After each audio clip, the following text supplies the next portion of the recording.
part of this webinar. My name is Kenneth Ott. I'm the co-founder of Metacake, and Metacake is an e-commerce growth team. And we've been able to help some of the most well-known brands in the world grow in what we call healthy ways over the last 10 years. And these are the brands like Old Spice, Tony Robbins, Groove Life, which is Eric. I know Kalo very well, Jenny's, etc. And we say, I only say that to say, our goal is to help grow brands that matter. That's our mission. And that's not just a nice thing, but that is, when we get into valuation, how we see growing the valuation of the company. Building a brand that matters to a customer is one big piece of that. We have three areas of business: consulting, training, and then a capital arm. And so I'm actually the principal of Capital, which is our e-commerce focused investment firm, and we go and acquire direct consumer businesses that are typically founder led, and we help grow them to the next level. And so I mention those things to say, when we look at growing the value of a company, it's through the lens of direct consumer, not marketplace led. And I'm going to share with you the way that we look at valuation, the way that we look at increasing valuation. So we can jump to the next slide here, Emmett, please. And so in our view, in our experience, there are like only three parts to growing the valuation of any company or a direct consumer company. It's really maximizing revenue while reducing costs, and doing that with increasing consistency, so that those two things happen at an increasing rate into the future. It's really kind of breaks down into those three areas. And if you can do those and really do them at the same time, that's how you increase your valuation, or at least in my experience, how we increase the value of a company. And so let's jump into each one. I'll sort of give you, in my experience, some of the best ways to increase, to improve each one of those areas. So we can jump to the next slide here. And the first one is growing revenue. And so there are really only three ways that you can grow revenue. You can increase prices, and that's not average order value. Those are prices, what you charge for your products. The second is you can increase the number of new customers, right? How many people come through and purchase. And then the third is you can increase your lifetime value of your customers, which is how many times, obviously, customers purchase from you again and again and again. And so one of the best ways to increase prices, in my experience, is building a real brand. And a brand is not just, logo and that kind of stuff. A brand is how the customer feels when they interact with you. It's why, it's the trust that you have and all those kind of things. And I give a little example, ironically enough, Eric, Groove Life, which is us and Kalo have been back and forth a few times over the years. It's Groove Life is a silicon ring company. Well, they started as that. And I helped found that company. And at the beginning, we couldn't charge much for our product, and there were a lot of competitors. As we elevated our brand and we did certain things intentionally to do that, we're able to charge $55 for silicon ring. It's one of the best silicon rings out there, high quality, etc. When at the same time on Amazon, you can get those rings for $5-6.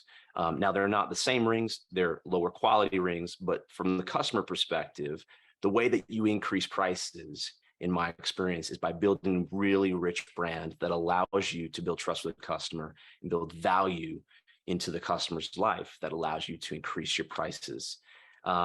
Brand building actually probably spans all three of these things. And so if you want to get more customers in, obviously your brand is a big part of that, but increasing your conversion rate, specifically in your e-commerce store, is a big part of that. It's the tide that rises all ships. It increases the effectiveness of marketing, effectiveness of lifetime value. And so that is the best way that you can bring more customers in and improve everything. Then lastly on this one, increasing your lifetime value. One of the best ways to do that is through some sort of continuity strategy. And that might be, you have a consumable product, that might be a subscription, that might be a membership, or a lot of times I see companies trying to bolt on those things, and you don't necessarily have to. You might just have to have a really good ecosystem of products, right? That people can come into your world, that you can resell to them over time and enrich their life in the solution that you provide. And so that is in revenue growth. Let's jump to the next slide in reducing costs. And so reducing costs, like typically for a direct consumer company, the biggest expenses are marketing budget, or aside from HR, are marketing budget, inventory costs, and then shipping costs. And so when you get to marketing, one of the best ways to reduce your marketing ad spend or your marketing budget would be focusing on owned channels.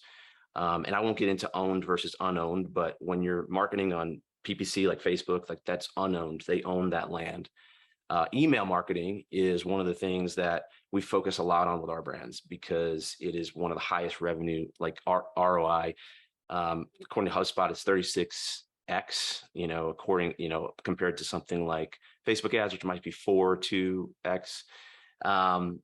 And that's kind of what we see as well. And so we focus on owned channels there.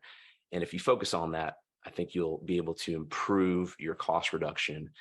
The second one is inventory costs. And so when we look at brands, especially to acquire, there's a very specific margin that we're looking for. And so we're looking for a minimum of 5x gross margin. And really, we're looking for 30x plus even when it comes to products. And that margin is what you can invest into brand building, innovation, R&D, like all of these things that are really important to the health of the business that comes from that margin. And so when you look at cost reduction, look at high margin products, like focus in that area. And it's not cheap products, it's still high quality, but high margin. That's where you build value in. And the last one is shipping costs. Focused on lightweight, easy to ship items. That's kind of what we look at. We don't want breakable and expensive and heavy ones. Let's jump to the last slide here. And so increasing consistency. This is one that, this is like future focused, right? This is where probably most venture capital comes from, is like looking at the future. And this is this third part that we look at when we're looking at businesses or increasing value. The best way to increase consistency, in our opinion, is being a solution brand and not a product brand. And that's a very small nuance. And we see a lot of people, like we noticed that in COVID, like you start to become, when the pandemic hit, certain brands popped because they had certain products and they became known, and it kind of centered their company around those products, but not the solution that the product was solving. And so a lot of companies, they tended to be a fad in that period of time. We're looking for brands that are not fad brands, but are solution brands. And those products that they have may change over time, right? So I give a couple examples here, like Apple versus Xerox, right? Like, we all know the story of those guys.